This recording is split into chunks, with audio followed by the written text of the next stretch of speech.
Now, taking a look at some news from across the state of North Carolina, all registered Republicans and some unaffiliated voters are eligible to vote in the second primary election to be held on Tuesday, May the 14th, in all 100 counties.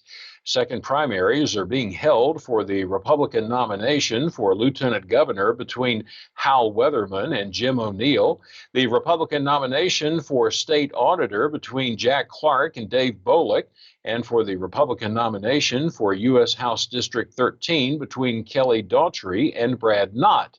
Now, House District 13 includes all of Caswell, Person, Franklin, Lee, Harnett, and Johnston counties, as well as parts of Wake and Granville counties. Absentee ballots are already being mailed to eligible voters who requested them.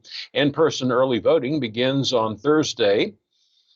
That will be on Thursday, April the 25th, and it will end on Saturday, May the 11th. Now, the second primary election day will be on Tuesday, May the 14th, and on that day, polls will open at 6:30 a.m. and then close at 7:30 p.m.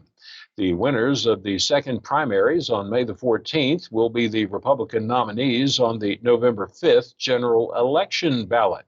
Karen Brinson Bell, who is the executive director of the North Carolina State Board of Elections, said she encourages all eligible voters to participate in the second primaries, which will help determine who will be the Republican nominees for several contests on the November 5th general election ballot. By the way, unlike same-day registration, where people are allowed to register and vote the same day, the registration of new voters will not be permitted between the first and second primaries. That means that the same-day registration is not available during early voting in the May primary. However, individuals who become eligible to vote between the primary and the second primary and who are otherwise eligible to vote in the second primary can register and vote on the day the second primary is going on, and that's on Tuesday, May the 14th. A lot of information about the upcoming second primary can be found on the North Carolina State Board of Elections website, and you can go there at ncsbe.gov.